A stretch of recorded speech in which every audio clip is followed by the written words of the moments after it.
Madame, Monsieur, bonsoir. Merci de suivre le débat politique.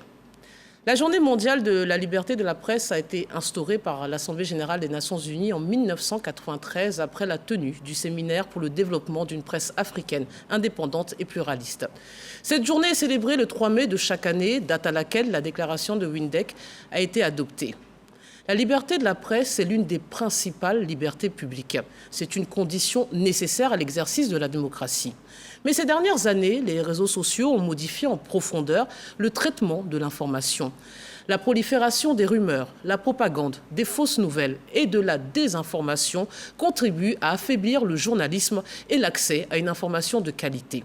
Malgré la multiplication des lois répressives sur l'information en ligne, le phénomène se poursuit.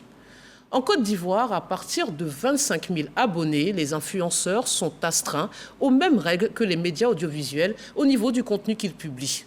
Les influenceurs peuvent donc être accusés d'atteinte à la souveraineté nationale, à la violation du secret d'État ou encore de non-respect des institutions de la République. Mais ces dispositions sont-elles respectées? Les réseaux sociaux font-ils de la concurrence au journalisme? Quelle est la crédibilité des médias sociaux? Pour en parler, j'ai le plaisir de recevoir Félix Boni, journaliste éditorialiste. Bonsoir et bienvenue. Bonsoir Fatim. Sidiki Bamba, enseignant-chercheur au département des sciences de l'information et de la communication à l'université Félix Houphouët-Boigny. Bonsoir et merci d'être présent. Bonsoir Fatim.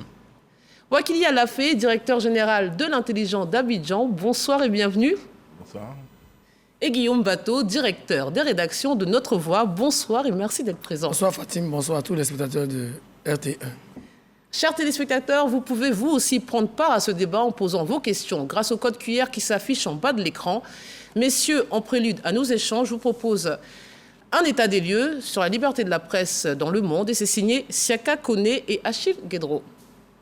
Le 3 mai 2023 marque le 30e anniversaire de la Journée mondiale de la liberté de la presse.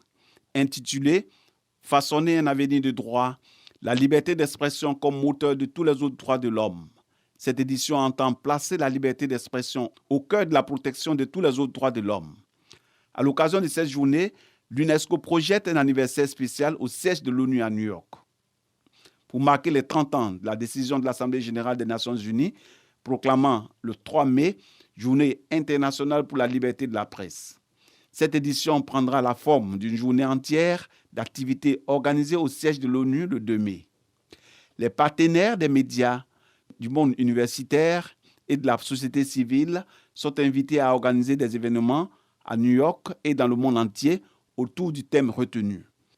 Au cours des 30 dernières années, les célébrations de la Journée mondiale de la liberté de presse ont mis en avant le droit à la liberté d'expression, soulignant divers aspects de l'importance de la liberté de la presse. Cependant, face à des crises multiples, la liberté des médias, la sécurité des journalistes et la liberté d'expression, ainsi que d'autres droits de l'homme sont de plus en plus menacés. Alors que nous entrons dans la dernière décennie, pour réaliser les ambitions de tous les pays en matière d'objectifs de développement durable et pour respecter les engagements pris par chaque État membre de l'ONU pour l'avenir de la planète, la Journée mondiale de la liberté de presse est un appel à replacer au centre et à réaffirmer la liberté d'expression comme condition nécessaire pour jouir de tous les autres droits de l'homme. La Journée mondiale de la liberté de la presse 2023 sera également l'occasion de décerner le prix mondial de la liberté de la presse UNESCO, Guillermo Cano, qui reconnaît et met à l'honneur les contributions des journalistes, notamment ceux qui risquent leur vie pour fournir des informations essentielles au public. Alors messieurs, avant de s'attarder longuement sur le cas des réseaux sociaux, on va faire déjà le tour un peu de notre corporation. Et cela fait 30 ans qu'on célèbre chaque année la liberté de la presse. À quoi ça sert finalement au-delà du symbole? Ce n'est que symbolique, Félix Boni? Non, on ne peut pas dire que c'est symbolique parce que les classements qu'on fait, qui sont rendus publics et qui font que les États sont parfois épinglés parce que quand vous regardez la carte de la liberté de la presse, vous verrez qu'il y a des pays qui sont peints en noir. Ça veut dire que la fréquentabilité de ces pays est réduite à certains niveaux et même les investisseurs ont peur d'aller dans un pays, par exemple, parlons de notre cas, nous qui sommes en Afrique, Les investisseurs ont peur d'aller dans un pays. C'est un indicateur pour montrer qu'il y a la bonne gouvernance, il y a la transparence et qu'on peut y investir son argent sans hypothéquer.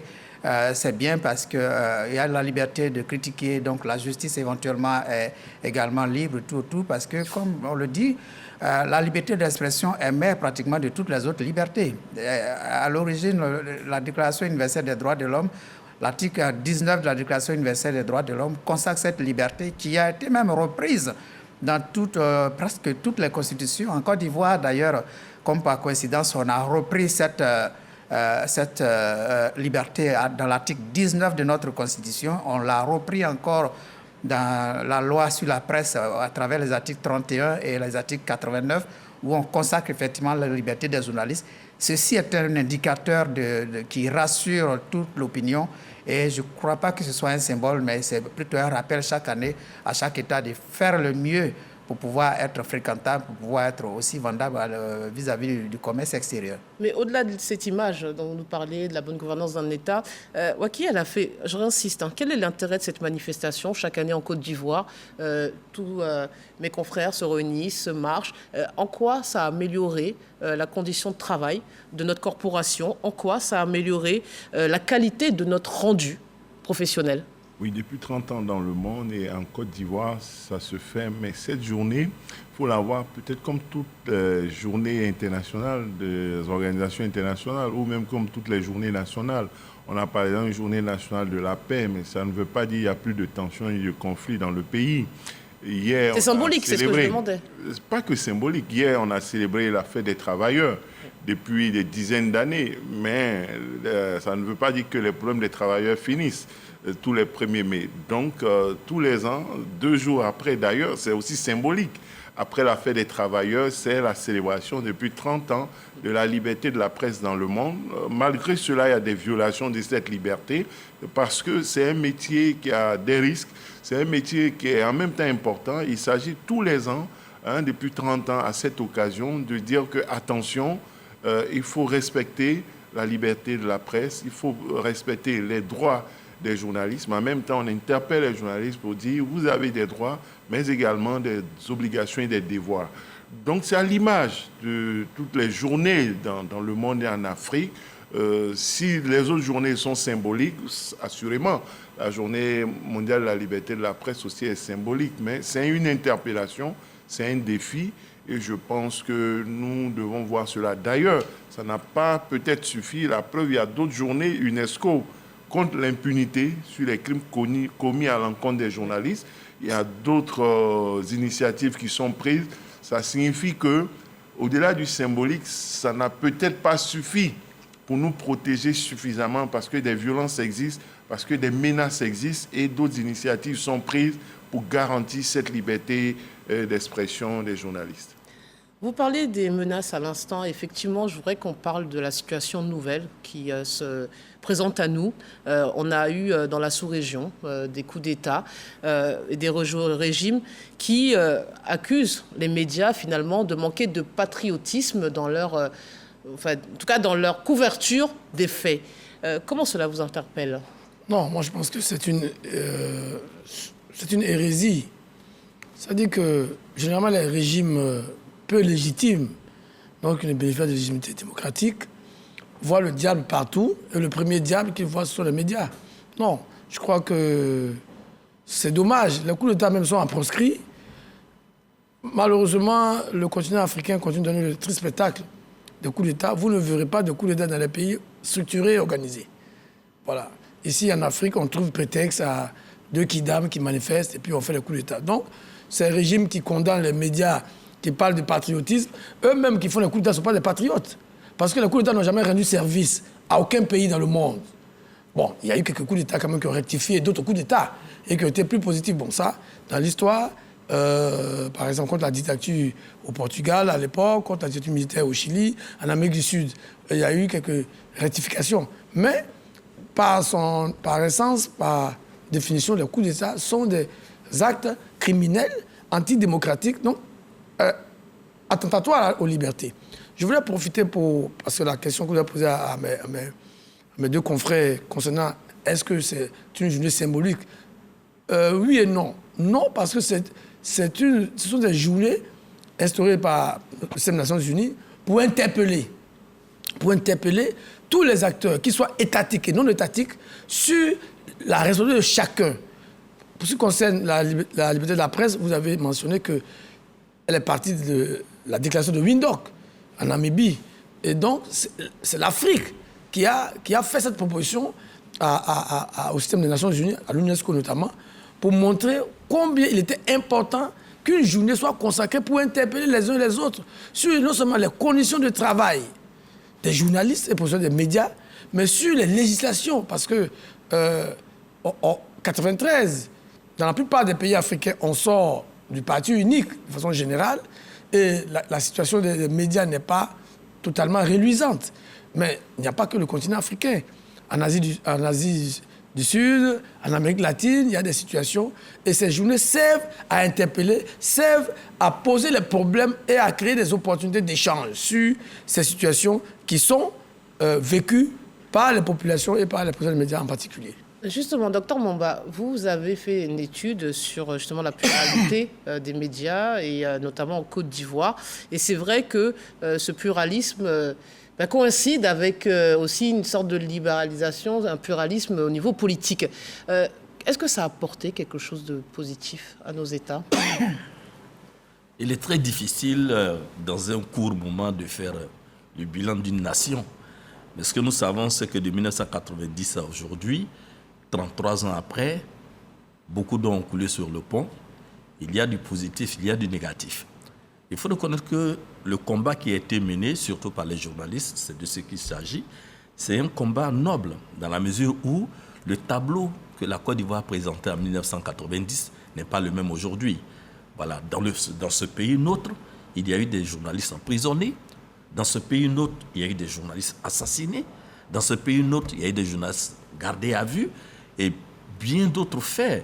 Par exemple, des directeurs de publication qui se sont retrouvés en prison. Il y a eu beaucoup de méfaits, je les définis comme ça, dans la corporation où les journalistes avaient maille à partir avec tous les régimes, quelles que soient les époques de Félix Houphouët-Boigny à Alassane Ouattara. Donc, ces messieurs et ces dames qui sont au fond de la démocratie savent le risque de leur métier. Oui, il y a du positif. Parce qu'aujourd'hui, si nous sommes là en train de discuter sur un plateau de la RTI, pour tous ceux qui savent ce que la RTI représentait en Côte d'Ivoire à l'époque, et même encore aujourd'hui, c'est un grand pas. Et c'est comme ça, avec cette acceptation des autres, qui rime avec tolérance dans les différents débats, cela augure des lendemains meilleurs. Mais il faut rester vigilant, parce que ce n'est pas un acquis. La liberté d'expression, et notamment la liberté de la presse, c'est ça qui est la précision, c'est une liberté à surveiller de près. Si on ne le fait pas, après on vient de parler des régimes dictatoriaux, des régimes militaires, et qui n'ont cure des médias, parce que les journalistes sont des empêcheurs de tourner en rond. Personne ne voudrait avoir affaire à eux, parce qu'ils mettent sur la place publique nos vilainies. Et nous tous, on a envie d'être beaux et bien, visibles sans problème. Et être journaliste, c'est savoir importuner la société dans laquelle nous sommes. Selon la dernière étude de Reporters sans frontières, en Afrique, les médias sont souvent, ils disent, peu soutenus d'un point de vue institutionnel et encore largement dépendants des diktats éditoriaux de leurs propriétaires. Qu'en pensez-vous, messieurs? Oui, mais Reporters sans frontières, ils n'ont rien dit de nouveau. Même en Europe, les médias sont malheureusement victimes des diktats de leurs propriétaires. Vous voyez, alors, en Côte d'Ivoire, si on fait une comparaison, on a beaucoup de médias qui appartiennent, ou qui sont proches des partis politiques. Mais en France, notamment, sont proches c'est des grands groupes financiers, industriels, mais qui, tout le monde le voit bien, qui influencent le contenu des médias. Donc, et l'opinion publique aussi, vous pensez? Absolument. Parce que quand vous prenez les grands groupes en France qui détiennent les médias, la plupart des médias sont détenus par les grands groupes, les industriels, les grands financiers. Mais c'est une question. Est-ce que notre métier, est-ce que l'information est une marchandise comme les autres? Est-ce qu'un homme d'affaires peut être patron de presse, comme il vend des Kleenex, comme il vend de la salade? Je voudrais bien entendre... Je réponds peut-être avant que le DG à la fin de répondre. L'information n'est pas une marchandise comme les autres. Parce que l'information a un rôle important dans la construction de la conscience des États et des nations. Donc, vous ne pouvez pas travailler l'information comme si vous vendiez des bananes. Mais en même temps, il est clair que de plus en plus, des grands oligarques cherchent justement à contrôler l'opinion à travers le contrôle des médias. Et ça, ce n'est pas nouveau, malheureusement, mais c'est notre responsabilité. En tant que professionnels des médias, malgré le fait que nous sommes obligés de travailler pour des employeurs, des patrons qui créent ces entreprises, de toujours essayer de défendre au mieux le métier en essayant de mettre en avant les principes éthiques et professionnels. Ce n'est pas toujours évident, mais c'est notre responsabilité. On a un patron de presse, je voudrais son avis. Aujourd'hui, l'information se déploie et se diffuse au public à travers des entreprises de presse, des entreprises de médias, des entreprises de communication. Donc ce sont des entreprises. Une entreprise, elle est créée pour vivre, elle est créée pour faire des bénéfices. Elle n'est pas créée pour tourner à perte. Donc c'est une entreprise qui produit l'information. Et comme une entreprise qui vend du savon, comme une entreprise qui vend des livres, le livre est un produit, c'est vrai, on édite, on forme avec, mais le livre est un produit commercial, il faut savoir le vendre. De la même manière, l'information, le métier, c'est un produit, oui, comme le savon, comme l'huile. Le savon se vend avec des règles. Il faut bien connaître le savon. Il faut venir dire avec quelle propriété il a été fabriqué. Il faut indiquer ce qu'il y a dedans. Il faut le fabriquer selon des règles.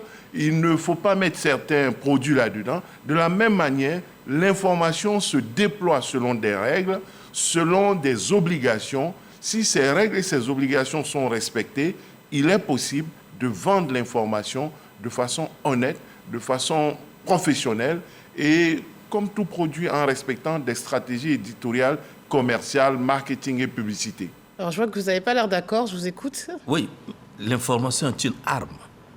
C'est ce que les journalistes doivent savoir, tout le monde le sait. C'est une arme. Guillaume Batouela, Alafé Ouakili, Félix Boni, ils savent ce que c'est que l'information. Ce n'est pas un jeu, c'est une arme. Et une arme, elle se manipule avec délicatesse.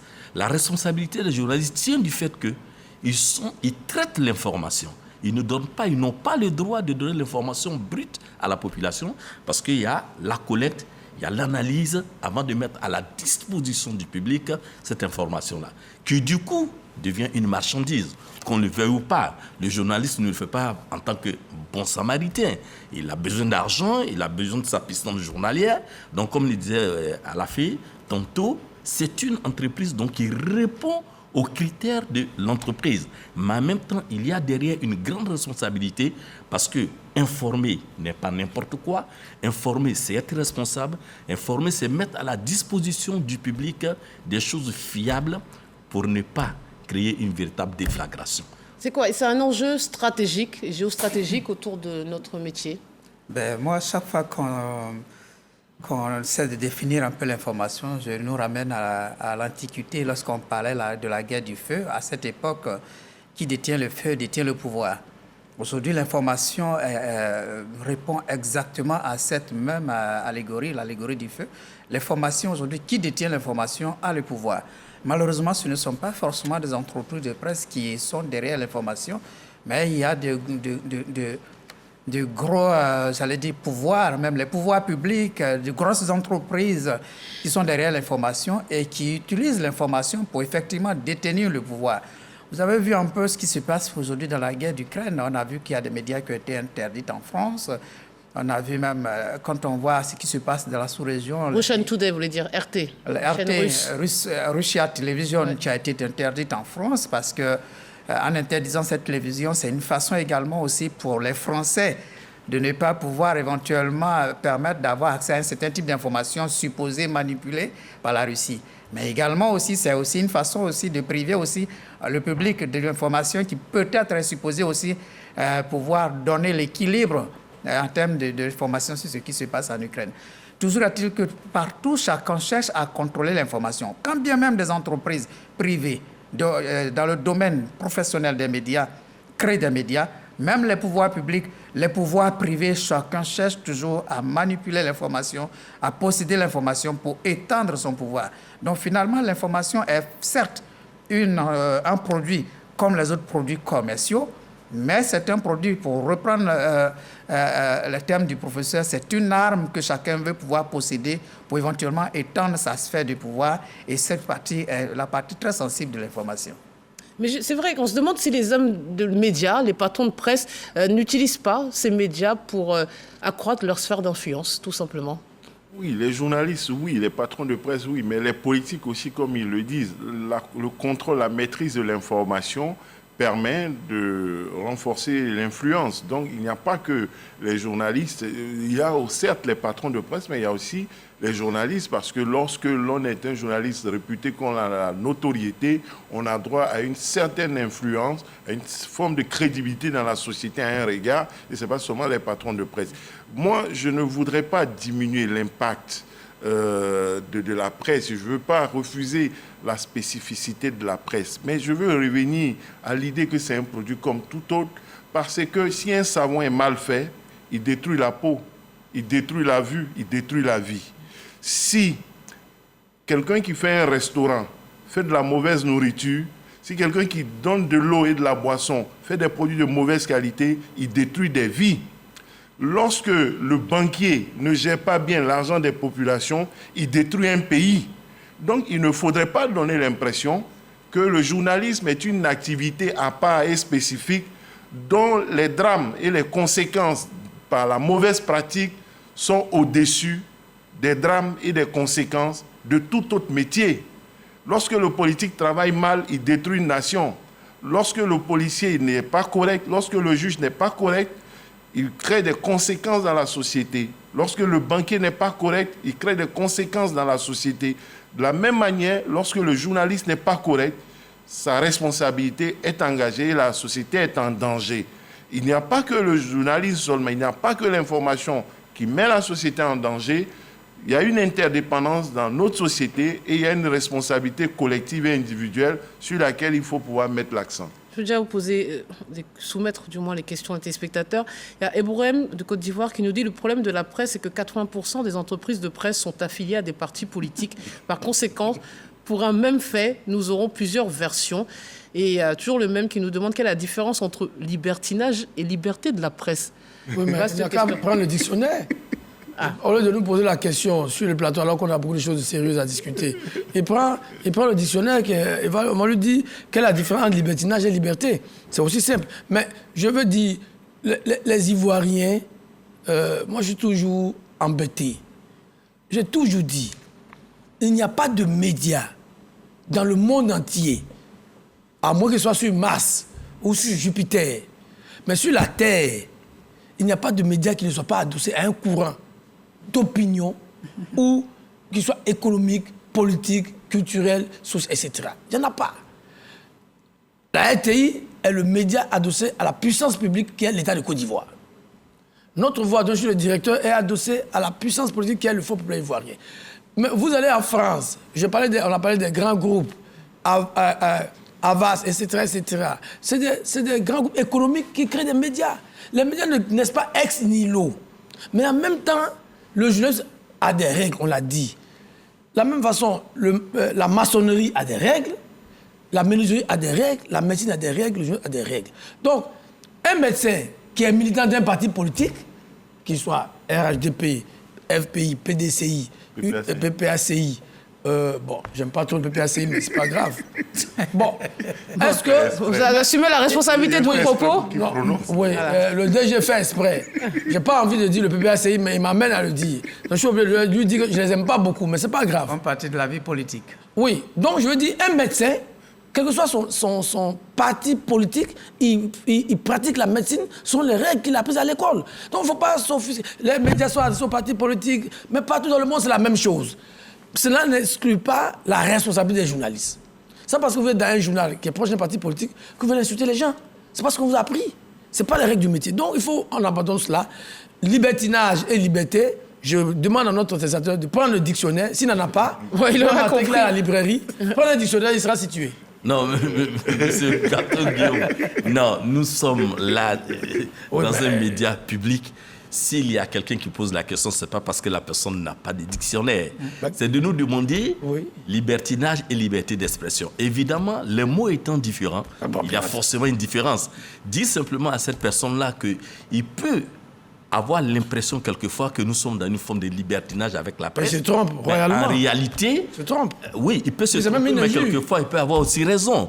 Parce que quand on regarde les titres des journaux, lui-même, il fait du libertinage, là. Oui, pour tout ce que nous savons des journalistes et pour toutes les... J'attends demain, par exemple, la une de Notre Voix. Mais la une de Notre Voix, elle est déjà disponible. On va titrer demain sur... Attends, pourquoi vous l'attendez? Qu'est-ce que vous attendez de l'accord de partenariat que le FPI a signé cet après-midi avec le RHDP. Très bien. Et notre grande une, c'est « Merci pour la Côte d'Ivoire ».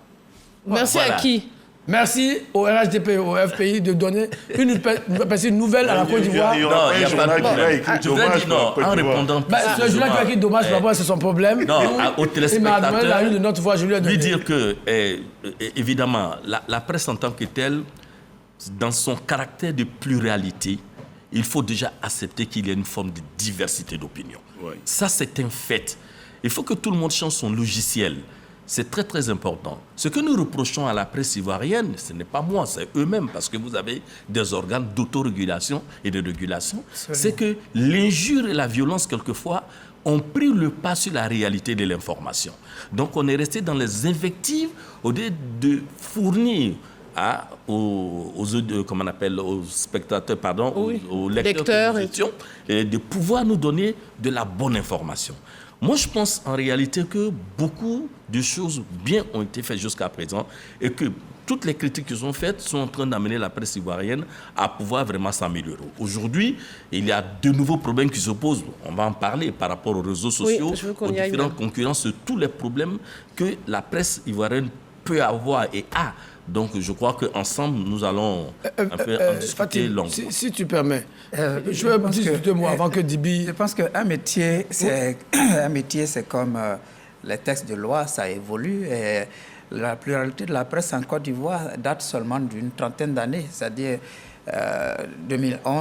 91 jusqu'à maintenant, on a 32 ans de pluralité de presse avec tout ce qu'on connaît en matière de professionnalisation. Donc, il fut un moment, effectivement, où peut-être il y a eu la confusion entre liberté et libertinage. Effectivement, il y a une bonne limite. La liberté, ce n'est pas le libertinage. Et en matière de presse, je crois que les lois encadrent bien cette liberté. Et même nos textes disent que les journalistes sont libres, mais dans une proportion, dans le respect des textes. Et un journaliste ne peut être mis en prison, c'est-à-dire ne peut aller en prison pour des délits commis par voie de presse, mais il y a aussi la limite de cette loi également aussi. Ça veut dire qu'on peut rassurer le téléspectateur. Effectivement, il y a eu des moments où il y a eu des dérives commises à travers la presse, mais je crois que de plus en plus, la presse ivoirienne est très professionnelle. Mais vous avez l'air de parler de ça d'un lointain passé, alors que, écoutez, dans le quotidien, on assiste encore à des dérives. Et j'aimerais, à ce sujet, qu'on écoute finalement les organes de régulation. Alors, retour sur le travail journalistique et ses limites, signé Siaka Kone, Achille Guédreau, et puis on revient juste après. Il faut qu'on avance pour qu'on parle des réseaux sociaux, c'est pour ça que je ne voulais pas continuer. Oui, il faut qu'on continue. On n'entend pas le son là. Bon nombre de personnes ont aujourd'hui recours à ces plateformes en vue de s'informer. Dans tel cas, les médias classiques, notamment la télévision, la radio, la presse, l'affichage et le cinéma, soumis aux principes des autorités respectives de régulation, subissent le coup. Cependant, tout ce qui est sur Internet n'est pas net. Une complémentarité est de mise. Aujourd'hui, il y a ce que les médias classiques peuvent apporter comme contribution dans le travail quotidien du journaliste. Par le passé, avant l'avènement donc des réseaux sociaux, le journaliste est obligé de pratiquer ce qu'on va appeler le journalisme debout, c'est-à-dire se lever, aller dans la rue pour une interview, aller dans la rue pour une enquête express, etc., etc. Mais aujourd'hui, avec l'avènement des réseaux sociaux, ce sont des genres journalistiques qui peuvent être réalisés sans que le journaliste n'ait besoin d'aller sur le terrain. Donc ça, par exemple, c'est un aspect très positif qui apporte une plus-value au travail du journaliste au quotidien. Donc c'est en cela que je parle de complémentarité. Mais on ne peut pas non plus oublier le volet obscur des réseaux sociaux. C'est pourquoi d'ailleurs aujourd'hui, tous les acteurs s'accordent à mettre en lumière l'autorégulation du contenu des réseaux sociaux. Un assainissement du secteur des réseaux sociaux s'impose. La présomption de défiance des réseaux sociaux affichée par les observateurs est repoussée du revers de la main par les concernés. Au vu de tout ce que le digital apporte ici à la Côte d'Ivoire, est-ce qu'on doit considérer toutes les réactions comme la défiance, en partant du principe que la défiance fait partie aussi de la liberté d'expression, parce que par moment, il faut procéder par canal de défiance afin de se faire entendre. Et on a vu que ça portait ses fruits. Donc ce que je dirais par rapport à ce thème, c'est qu'il y a deux parties. D'un côté, on a véritablement de la défiance quand les gens ne respectent pas les règles de l'art, quand les gens utilisent le digital pour s'insulter, s'attaquer, s'invectiver. Là, il y a un véritable problème d'éducation et il y a un véritable problème du côté de l'usage même de tout ce qui est digital. Mais d'un autre côté, reconnaissons qu'il y a de la plus-value parce que le digital permet aujourd'hui de faciliter les process, de faire entendre sa voix et de surtout trouver des opportunités pour régler les différents problèmes. Pour le président de l'Autorité nationale de la presse, une disposition réglementaire gouverne le secteur. La Haute Autorité de la communication audiovisuelle, HACA, veille au grain. Quand vous parlez aux réseaux sociaux, vous pensez peut-être aussi aux influenceurs. Et les influenceurs sont régulés à partir d'un certain nombre de followers. Ils sont régulés par la Haute Autorité de la communication audiovisuelle, la HACA. Le code de déontologie, quand il est appliqué par le journaliste, la liberté est acquise. Vous voyez ? Parce que nous sommes quand même dans un pays où je dirais qu'on résume souvent la liberté d'expression à la liberté de parler ou d'écrire. Mais la liberté de circuler, ça fait partie de la liberté d'expression. Quand vous, le matin, vous vous levez, vous sortez de chez vous, vous circulez, ça fait partie de la liberté d'expression. Mais cette liberté d'expression ne donne pas le droit, par exemple, de brûler les feux rouges. Vous voyez ce que je veux dire? Donc l'autorité nationale de la régulation est là justement pour veiller à ce que l'usage qui est fait de la liberté d'expression soit un usage qui est fait selon les normes. Cette 30e édition de la Journée mondiale de la liberté de la presse est une occasion de recentrer les choses au niveau des réseaux sociaux. Le nouveau défi étant de faire face à l'intelligence artificielle qui prend du terrain. Pouvoirs publics et acteurs du secteur doivent se mobiliser afin que chacun joue sa partition pour des médias plus crédibles en Côte d'Ivoire. Monsieur, finalement, dans vos journaux respectifs, comment l'avènement des réseaux sociaux a impacté le traitement de l'information? L'avènement des réseaux sociaux a considérablement impacté moi qui suis passé du papier aujourd'hui au numérique. Aujourd'hui, tous les journaux papier aujourd'hui ont été impactés par l'avènement des réseaux sociaux, d'autant plus que tous les journaux, même les médias chauds, c'est-à-dire radio, télévision, tout le monde aujourd'hui a un volet numérique parce que le numérique a révolutionné pratiquement la sphère médiatique dans le monde, d'autant plus qu'aujourd'hui, la masse de la population, la grande partie de la population est sur les réseaux sociaux et s'informe à partir des réseaux sociaux. En termes d'impact, les médias, au niveau de la pratique du journalisme, ont aussi essayé de s'adapter et les réseaux sociaux sont devenus pour les acteurs des médias une source d'information. Source d'information parce que beaucoup d'informations, tout à l'heure, s'il y a un gros événement qui a lieu quelque part, vous allez avoir très vite l'information sur les réseaux sociaux, images, sons ou même un texte. Et nous, à partir de ces images, des sons ou de ces textes, on a le temps de prendre ces informations, de les recouper auprès des sources, c'est-à-dire finalement nous jouons un rôle d'authentification de l'information. Ça veut dire qu'on essaie de nous démarquer des réseaux sociaux de sorte à rester toujours les professionnels de l'information parce que si vous vous informez uniquement sur les réseaux sociaux, c'est clair que vous pouvez vous perdre facilement dans une information qui peut peut-être ressembler à du fake news, surtout avec cette possibilité de manipuler les images, le son et tout ce qui est comme méfait sur les réseaux sociaux. Donc la source d'information reste fondamentalement les médias. Et les réseaux sociaux nous servent quand même de sources d'information, de moyens d'amplification et effectivement aussi de moyens de modernisation aussi des médias. Parce qu'aujourd'hui, avec les réseaux sociaux, tous les médias se sont adaptés au point où nous faisons du multimédia. Vous écrivez un texte aujourd'hui, vous intégrez des sons, ce qu'on appelle les podcasts. Vous écrivez un texte, vous pouvez intégrer de la vidéo.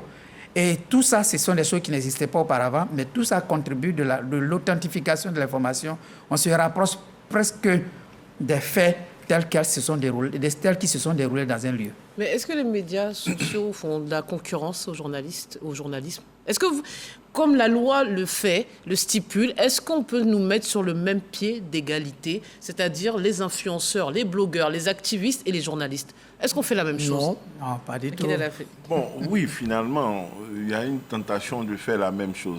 Aujourd'hui, les journalistes, les médias n'ont plus l'exclusivité de certaines informations. Mais il reste toujours que le métier a une spécificité et les citoyens qui ne sont pas journalistes, les acteurs des réseaux sociaux qui ne sont pas journalistes auront toujours leurs limites dans la capacité à traiter, à diffuser l'information. Parce que le citoyen peut avoir accès à l'information, il veut l'information. Maintenant, le citoyen peut exprimer son ressenti. Mais est-ce que le citoyen doit devenir journaliste sans règle? Le journaliste qui est sur les réseaux sociaux, même s'il a des connaissances en médecine, est-ce qu'il peut devenir médecin? Même s'il a des connaissances en aviation, est-ce qu'il peut devenir pilote? Même s'il a des connaissances en banque, est-ce qu'il peut devenir banquier? Même s'il a beaucoup appris, qu'il peut donner des cours, est-ce qu'il peut devenir infirmier? Est-ce qu'il peut devenir enseignant d'université et créer une université? Mais pourquoi, même s'il a appris le droit, et même s'il sait le droit, est-ce qu'il peut devenir magistrat et juger? Est-ce qu'il peut devenir avocat et aller plaider? Mais tous ces métiers ont des règles. Pourquoi le citoyen qui a accès aux réseaux sociaux devient journaliste? Il y a un problème. Pourquoi c'est le seul métier? Mais la nature a horreur du vide. Non, pourquoi c'est le seul métier que tout le monde se lève et veut faire? La politique, peut-être, on s'en fout. Tout le monde peut être devenu politicien, même avec un extrait de naissance, comme diplôme. Mais journaliste, on ne peut pas faire tous les métiers, sage-femme, médecin, juge, avocat, enseignant, banquier, pilote, infirmière. Mais ça l'a fait. On ne peut pas faire tous les autres métiers. On dit que la nature a horreur du vide. Mais il n'y a pas de vide. Non, mais justement, est-ce qu'ils ne viennent pas compenser peut-être aussi des lacunes dans notre profession? Ils ne compensent rien. Je pose la question. Que le citoyen fasse confiance aux journalistes comme avant. C'est une mafia. Que le citoyen fasse confiance aux journalistes comme avant. Parlons honnêtement. Voici les reproches que je lis sur les réseaux sociaux actuellement ou avant l'émission. On nous reproche, nous, déjà, de ne pas tout dire, de ne pas s'intéresser aux problématiques qui tiennent chères au cœur de nos téléspectateurs, lecteurs, auditeurs. Ils nous reprochent toujours cela et ils nous reprochent aussi de ne pas s'occuper de leurs préoccupations et de ne pas dire les choses. Docteur Bombard. Il ne s'agit pas de ne pas tout dire. Les gens souhaitent que les choses soient dites comme eux le souhaitent. C'est tout. Sinon, tout se dit, on dit tout. Mais les gens, leur préoccupation, c'est de dire comme eux, ils veulent. Quand on n'a pas dit ça, ils disent non, on cache. Or, le journaliste doit prendre en compte toutes les opinions et non une seule opinion. Par exemple, revenons à la crise des data. Les gens avaient leur position, mais dans la crise, là, il y a plusieurs interlocuteurs. Le journaliste doit donner la parole à tout le monde. Il n'est pas tenu de prendre l'option uniquement des consommateurs. Il y a les opérateurs, il y a beaucoup de paramètres. Donc, si le journaliste n'a pas fait la propagande de la vision d'un groupe de personnes, et non, les journalistes sont corrompus. Alors qu'il s'agit je ne sais même pas ce qu'on appelle ne pas tout dire. Ne pas tout dire, c'est quoi ne pas tout dire? Il faut savoir dire, même pour dire des choses, par exemple, annoncer des funérailles, il y a des moyens de le faire en Afrique. Alors le journalisme, c'est un métier codifié qui suit tous ces préceptes. C'est-à-dire, c'est pas aller balancer des images et dire les choses de façon triviale sur les réseaux sociaux qui montrent qu'ils savent mieux dire que les journalistes. Ce qu'on dit, je pense que le journaliste dit tout, mais non pas à de leur manière. Et les réseaux sociaux, je ne pense pas qu'on puisse venir éduquer un journaliste. Ce qui se fait sur les réseaux sociaux, ce n'est pas élégant. Le journalisme, c'est l'élégance, c'est le style, c'est la bonne manière de transmettre l'information. Ce n'est pas brusquer quelqu'un dans son salon, annoncer la mort d'un proche ou balancer des images. Des fois, les gens ne sont même pas morts sur les réseaux sociaux. On annonce des décès qui n'existent pas. Alors, ils sont bien vivants. Ce que le journaliste ne ferait pas, parce qu'il prendra le temps de recouper l'information et la donner de façon élégante, de sorte à ne pas choquer. Et ça, on ne peut pas nous reprocher d'être absent. Je ne suis même pas sur ce tableau avec Félix, que ce soit élégant ou pas. D'abord, on ne peut pas tout dire. Parce qu'on n'est pas au village et au champ. Oui, parce que moi, quand quelqu'un dit on ne dit pas tout, écoutez, on n'est pas dans la jungle. Dans une société où il y a des règles, les amis l'ont dit, où ce qui doit être dit, d'abord doit être vérifié. doit être vérifié, doit être recoupé pour qu'on permette à chacun de se faire une opinion. Est-ce qu'on dit la même chose, il ne faut pas confondre ça aussi dans le débat, il ne faut pas confondre l'Internet et les réseaux sociaux. Pas la même chose. Les réseaux sociaux, je pense que c'est une formidable avancée pour les populations de pouvoir prendre part au débat public. Mais c'est vrai, j'ai un ami, un aîné qui disait que les réseaux sociaux, c'est comme une classe où il y a des gens qui ont le niveau CP1, qui se retrouvent avec des gens qui ont le niveau d'enseignement supérieur, et ils sont obligés de coexister dans la même classe. C'est ça que le problème des réseaux sociaux. Sinon, la possibilité pour les citoyens de poser des problèmes de façon pertinente, d'interpeller, tout ça, Dibi l'a dit un peu au début, permet aux journalistes qui ont les compétences d'aller en profondeur. Aujourd'hui, par exemple, il y a eu un incendie à Chic Shop, à la Riviera Palmeraie. Tout le monde a vu l'incendie. On a vu les images sur les réseaux sociaux. Le journaliste va aller maintenant pour voir qu'est-ce qui s'est passé. Pourquoi ce énième incendie dans ce centre commercial? Qu'est-ce qui n'a pas marché? Ça, les gens des réseaux sociaux n'ont pas le temps de le faire. Et eux, ils font des photos, ils balancent, et ils disent, ah oui, mais le gars, ça fait plusieurs fois qu'ils sont brûlés, et c'est pas lui qui brûle.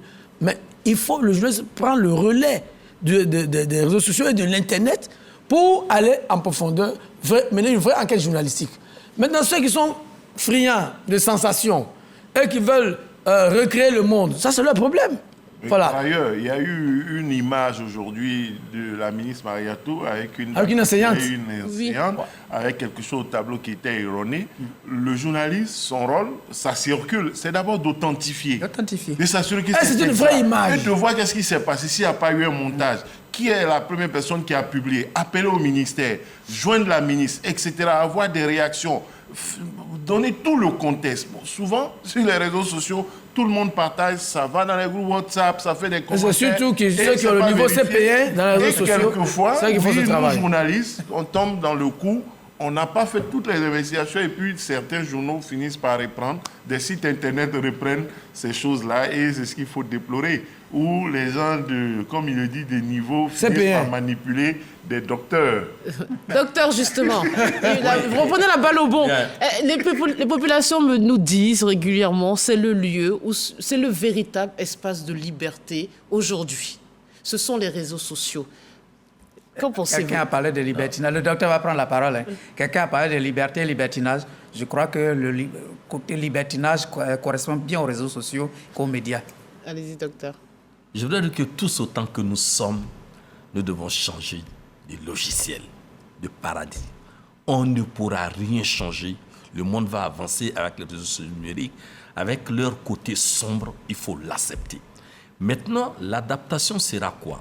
Les journalistes, il ne faut pas qu'ils s'inquiètent, hein, c'est-à-dire qu'ils seront toujours agressés parce que, évidemment, la population veut se substituer aux journalistes. Parce que qu'est-ce que la population pense? La population pense qu'un journaliste, c'est pour donner simplement des informations. Ils prennent l'information basique, comme Guillaume venait de dire tout à l'heure par rapport à Chic Shop. Oui, on prend des photos, on balance, c'est ça l'information. Non, ce n'est pas ça l'information, c'est du sensationnel et l'homme aime le sensationnel. Les réseaux sociaux sont faits comme ça, c'est de l'utopie. L'utopie de croire qu'on peut tout savoir, on doit tout dire, cela ne se fait nulle part. Dans la mesure où, si cela doit se faire, nous-mêmes, on ne serait pas éduqués. Donc, il faut qu'on comprenne que le smartphone que nous avons est devenu aujourd'hui l'élément qui dicte nos comportements. Les pratiques informationnelles se définissent à partir de nos écrans. Journalistes ou pas, chaque matin, même tout de suite, quand nous allons finir l'émission, chacun aura son smartphone pour avoir des informations. Déjà, les félicitations peut-être de ceux qui vont nous appeler, mais on ira rapidement regarder, en tout cas, les informations. Mais sur quel site? Si nous sommes sur Facebook, ce sont des amis qui nous les donnent, le temps de les recouper. Mais est-ce que nous avons le temps de les recouper? À preuve, l'histoire de ce footballeur qui se serait séparé de sa femme, cas de divorce, serait parti de la Côte d'Ivoire. Ah, en donnant ses biens à sa mère. Voilà, il a tout laissé à sa mère, il serait parti de la Côte d'Ivoire. En tout cas, ce n'est pas une bonne publicité, mon pays, mais les gens s'en ont gargarisé sur le plateau en Occident en disant que nous étions fabricants. Mais quand on remonte l'information, on se rend compte que d'autres médias occidentaux en avaient parlé avant nous, avant la Côte d'Ivoire. Donc, j'en reviens, c'est une utopie. Et cette utopie-là, c'est normal. Cela participe de la grande vision des gens qui pensent que la démocratie l'idéal démocratique serait ça, que l'information soit à foison. Mais en fait, l'idéal démocratique, c'est l'acceptation du fait que nous ayons des institutions à respecter. Excusez-moi, je vais prendre un autre cas. Oui. On a eu l'histoire des 49 soldats. Pour montrer peut-être la différence entre les journalistes et... quand on a une situation de crise ou de tension, on a, dès le départ, je prends même le cas pour préparer une émission, on a attendu volontairement que la crise passe. C'est un choix chez nous.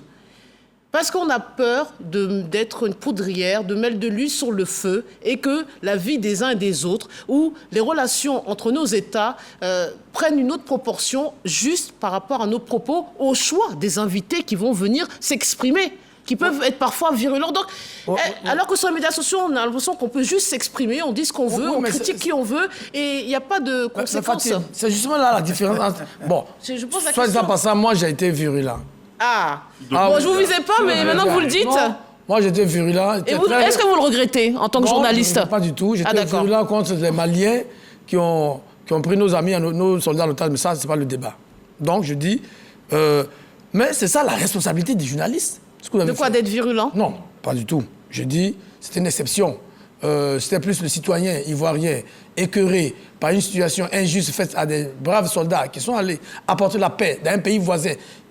Ça, c'est plutôt le citoyen qui a réagi. Mais je dis, la posture qui a été la vôtre, c'est justement la posture des journalistes qui se disent entre la nécessité de donner un certain nombre d'informations et l'urgence de préserver la paix sociale, la cohabitation entre des populations qui sont vraiment interconnectées, on fait un choix. C'est la responsabilité des journalistes, mais les réseaux sociaux, ils ont quelle responsabilité? Et parfois, c'est des gens qui travaillent sous des pseudonymes, des avatars, qui ne sont même pas capables de mettre leur propre nom. Mais un journaliste, même s'il a des pseudonymes, mais son patron, l'autorité de régulation, c'est qui écrit. Moi, Guillaume Bateau, depuis que je suis entré dans la presse, j'ai toujours écrit sous mon vrai nom. Ça ne m'a jamais posé de problème. Mais la plupart de ces gens des réseaux sociaux qui parlent de libertinage, c'est sur Internet. On ne les a jamais vus, nulle part. Si on les a vus sur votre plateau, ils vont se débiner. Donc, nous avons un métier qui nous impose un certain nombre de responsabilités. C'est pour ça que le professeur a parlé de traitement de l'information. Qu'est-ce qu'on dit, à quel moment? Mais c'est notre formation. Alors, si vous êtes dans un cabaret à Yopougon et que vous voulez écrire ce que vous voulez, ben écoutez, vous n'êtes pas journaliste. Et si vous voulez être journaliste, on l'a dit, ça s'apprend. Si vous voulez être menuisier, ça s'apprend. Si vous voulez faire des chaises qui vont s'écrouler, à tout bout de champ. Mais Guillaume Bateau, excusez-moi, je veux que vous répondiez à cette question. Parce que là, il vient de dire quelque chose d'intéressant, et c'est aussi un autre proche à notre corporation. Il vient de dire, c'est pas le journaliste qui parlait, c'est le citoyen. Ça paraît un peu facile de mettre sa casquette de journaliste ou de citoyen, même si on est les deux au quotidien. Absolument. Mais voilà, comment on distingue? Non. Fatim, je te réponds. Avant que tu donnes la parole à Dibi, est-ce qu'un journaliste n'est pas un citoyen? Si, mais est-ce que sous couvert d'être un citoyen...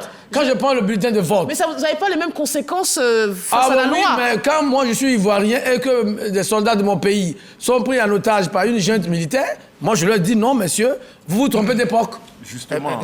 Moi, je pense que il y a un grand journaliste, un grand monsieur qui nous a formés lorsque nous étions à aller en animation à Lille et qui nous a dit ceci. Même quand vous êtes dans un avion, que vous êtes avec quelqu'un qui sait que vous êtes journaliste et qui commence à parler en disant des choses, sachant que vous êtes journaliste, vous pouvez prendre votre calepin et noter. Il y a une difficile démarcation entre le citoyen et le journaliste. Dans tout ce que nous produisons, nous écrivons sur nos réseaux sociaux, pages, Twitter, tout ce que les gens lisent, tous ceux qui savent que nous sommes journalistes vont décrypter ce que nous produisons avec notre casquette de journaliste. Donc il faut faire attention entre la démarcation du citoyen et du journaliste. Ceci étant dit, je vois que tu reconnais que ça existe, la démarcation. Bon, oui, quand vous publiez, vous publiez régulièrement. À la maison, personnellement, je publie à tout moment, à la maison. Si vos enfants veulent tous journalistes. Avec mes enfants, je ne suis pas journaliste, mais toutes les fois que je prends ma plume, toutes les fois que je produis quelque chose que je mets sur, qui va au-delà de ma vie privée, que je commente un fait qui va au-delà de ma famille ou de ma vie privée, je crois que je commente tout ce que j'écris. Tes enfants, ils savent que tu es journaliste, oui ou non? Mes enfants savent que je suis journaliste. Alors donc, ce qu'ils disent, tu notes parce qu'ils savent que tu es journaliste? Ah non, c'est pas... je ne parle... Je suis en train de sortir. Il faut sortir du cercle familial pour aller sur la place publique. Tu n'écris pas pour donner à tes enfants. L'information. Moi, je donne mes informations à la maison. Moi, je donne l'information. Parce que vos enfants savent que vous êtes journaliste. Et que tu es noté dans un calepin pour. Non. Non, il y a le off aussi, messieurs, quand même. Dans la profession, il y a le off. Donc, le off. Qui se respecte, je laisse finir parce qu'il faut qu'on s'écoute. Oui. Mais écoute, je suis obligé de te Bon, poser une question. Puisque tu dis que j'ai la parole dans l'avion avec quelqu'un qui sait que tu es journaliste, tu dois noter tout. Mais comme ton épouse sait que tu es journaliste, tout ce qu'elle te dit, tu notes tout? Mon épouse qui sait que je suis journaliste, quand il y a un événement qui se passe, par exemple, dans le pays, elle vient chez moi pour s'enquérir au lieu de... Elle vient chez moi pour s'enquérir. Elle parle au journaliste cette fois-ci quand elle pose la question. Ceci étant dit, je répondais à une autre question. Je fais ça la différence entre mon statut de journaliste et mon statut de citoyen. Moi, quand j'écris sur les réseaux sociaux... Vous venez de dire le contraire juste avant, Guillaume Bateau, si vous permettez. Je vous ai demandé sur le plateau, vous m'avez dit que vous étiez invité comme journaliste, mais c'est le citoyen qui a parlé, qui a été virulent. Donc, vous faites un distinguo quand ça, ça peut vous arranger. Je veux que les deux autres parlent, s'il vous plaît, messieurs. Mais je n'ai même pas... Excusez-moi. Je ne suis même pas en tête. La question... La réponse... Attendez, laissez passer, excusez-moi. Monsieur Bamba et Guillaume Bateau. La discussion qui a lieu tout à l'heure, on appelle cela la rigidité de rôle. C'est-à-dire que je suis policier et je pense être policier même lorsque je suis en famille. Non. Il faudra qu'il y ait cette démarcation entre Félix Boni, journaliste, et Félix Boni, papa à la maison. En famille, c'est différent. Ça, c'est très, très important. C'est en famille. Cela n'empêche pas que Félix Boni, à la maison, continue de faire son travail, mais il ne faut pas que ça ait une incidence sur sa famille. D'une façon ou d'une autre, nous sommes obligés de nous démultiplier dans la société. Je suis fils de quelqu'un, mais père de quelqu'un, frère quelque part, oncle quelque part. Cette obligation, on l'a naturellement. Donc il faudra faire très, très attention. Maintenant, par rapport à ce que Guillaume a dit, sa fibre de citoyen patriotique ivoirien a pris le pas sur le journaliste.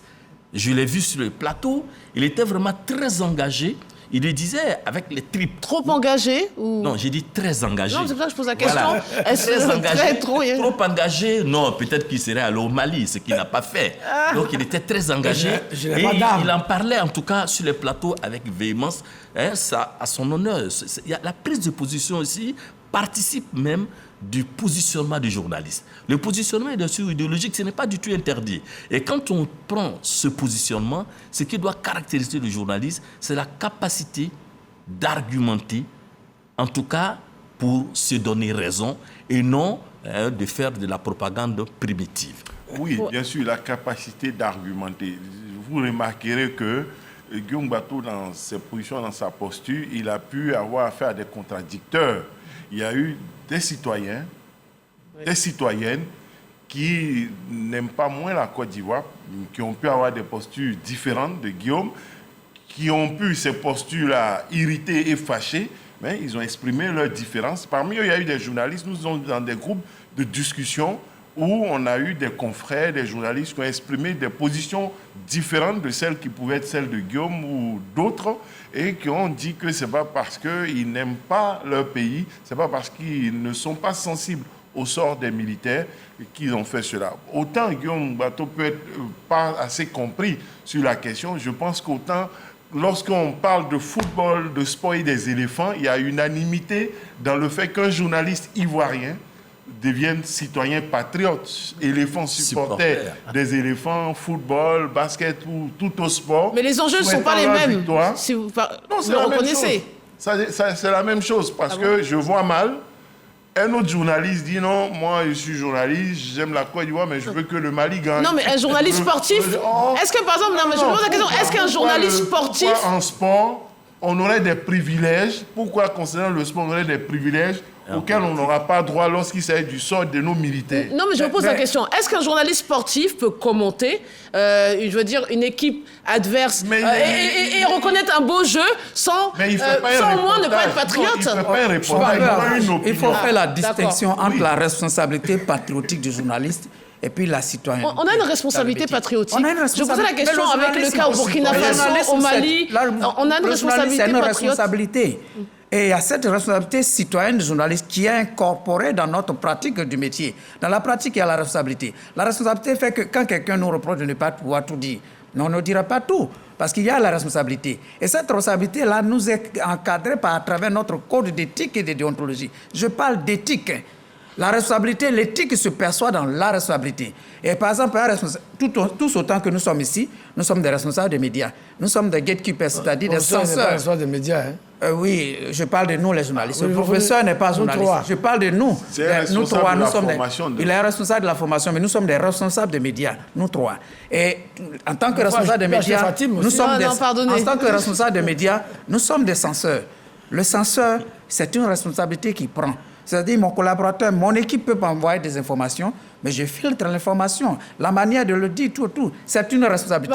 Donc, il y a la fibre patriotique du journaliste, mais cela ne l'empêche pas, quel que soit l'endroit où il est sur un plateau, et même sur la place publique, de rester toujours journaliste. Si je sors de ma maison, que je croise mon voisin, qui me pose une question par rapport à ce qui a brûlé à la Riviera, alors il ne pose pas la question à Félix Boni, son voisin. Il pose la question à Félix Boni, le journaliste. Monsieur Boni, quand vous dites journaliste patriotique, je pose la question parce que le mot est... La fibre patriotique du journaliste. Non, la fibre patriotique, voilà. Pas journaliste patriotique. Il y a des concurrences entre États, il y a des crises, il y a des tensions.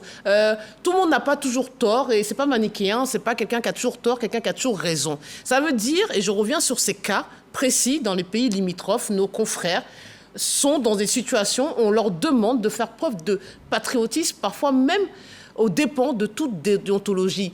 On le doit, c'est notre rôle. C'est des régimes particuliers. Non, c'est leur rôle. Ah, non, parce que quand vous dites patriotisme, c'est un mot qui est utilisé régulièrement. Je vais vous surprendre. La crise des 49 militaires, la crise des 49 militaires entre la Côte d'Ivoire et le Mali. Vous avez lu un organe malien dans lequel vous avez vu un journaliste produire quelque chose, ne pas soutenir le Mali? Non. Les Maliens sont restés, j'allais dire, peut-être que c'est un régime militaire qui leur impose, il y a un diktat, certes, mais je crois que je n'ai lu nulle part. Moi, je suis en Côte d'Ivoire, mais dans mon groupe, je gère le Mali. Nulle part, dans aucun média malien, vous n'avez vu les Maliens critiquer la posture du Mali. Ils ne pouvaient pas. Ils ne pouvaient pas. Il y a eu des voix disant, mais ils ne pouvaient pas parce que le régime de Bamako... Je souligne bien qu'ils sont dans un régime d'exception. Oui, le régime de Bamako menaçait clairement la liberté. Ce que je me dis à Fatim, il faut qu'on soit clair. Dans un régime démocratique, les journalistes, je dis, ont le choix, doivent logiquement soutenir leur pays.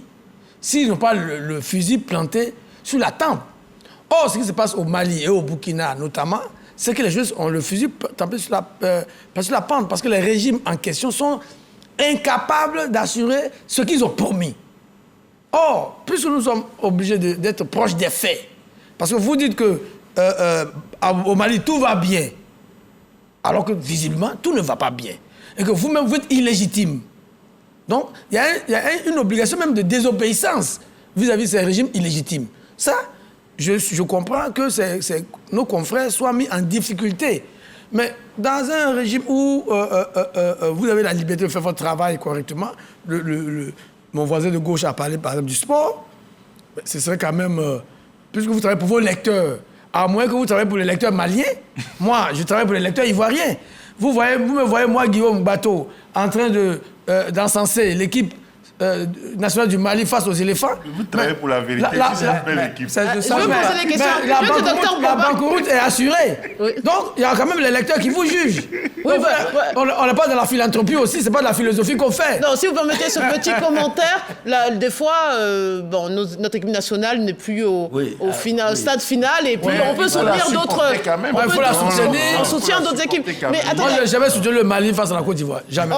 Je veux que le docteur Bomba réagisse, et après, je vais prendre les questions des téléspectateurs, s'il vous plaît. Il y a la réalité contextuelle dans laquelle nous nous trouvons lorsqu'il y a un match de football. Je préfère prendre cet exemple-là. Il y a en nous sommes ivoiriens, donc naturellement, nous allons supporter les éléphants. Tant qu'il s'agit de gagner, il n'y a pas de problème. Nos commentaires pour remettre en cause leurs performances vont arriver à la fin, s'ils ont gagné ou ils ont perdu. Quand ils perdent, à partir de ce moment, il y a des analyses fines qui attestent de leur responsabilité dans cette défaite-là. En ce moment, on ne dira pas du journaliste qui n'est pas patriote, dans la mesure où il a cette obligation d'avoir l'œil critique du journaliste pour dire ce match a été perdu, voici les raisons.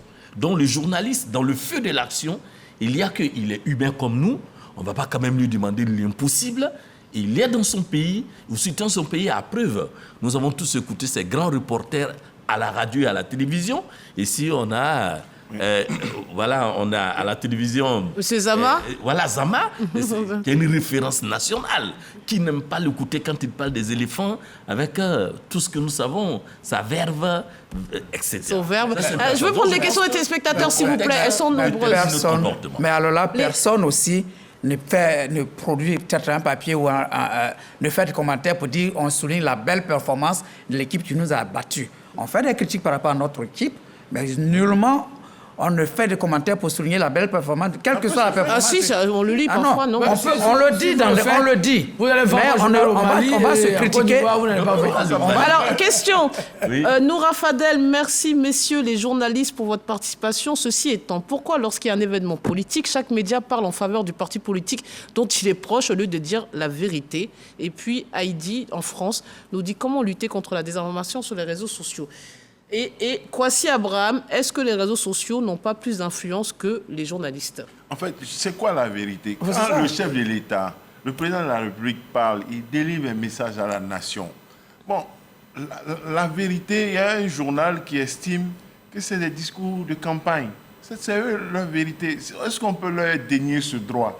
D'autres estiment que le président gouverne bien, il a tenu un discours magistral, il a présenté un état de la nation extraordinaire.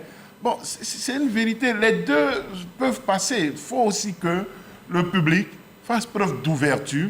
Ce qu'il faut éviter, c'est peut-être les excès, c'est les injures, c'est les insultes, c'est l'outrance. Sinon, il peut avoir plusieurs regards sur un événement. Lui, il dit merci pour la Côte d'Ivoire, pour l'accord de partenariat. Mais demain, quelqu'un peut estimer dommage pour la démocratie. C'est un jour sombre. Parce que ce FPI connu qui a appris, voici ce qu'il est en train de faire avec. C'est ouvert. Est-ce que cette personne peut dire que quelqu'un ment dans ça? Chacun fait son commentaire. Où est le mensonge? Cela dit, les réseaux sociaux gagnent, oui, de l'influence. Il ne faut pas oublier que, après tout, les journalistes aussi sont des citoyens. Si les réseaux sociaux marchent, ils font partie de ces citoyens qui font marcher les réseaux sociaux. Ils ont leur part, les journaux sont là-dessus, les informations circulent. C'est ensemble que nous devons les réguler. Il y a l'influence des réseaux sociaux.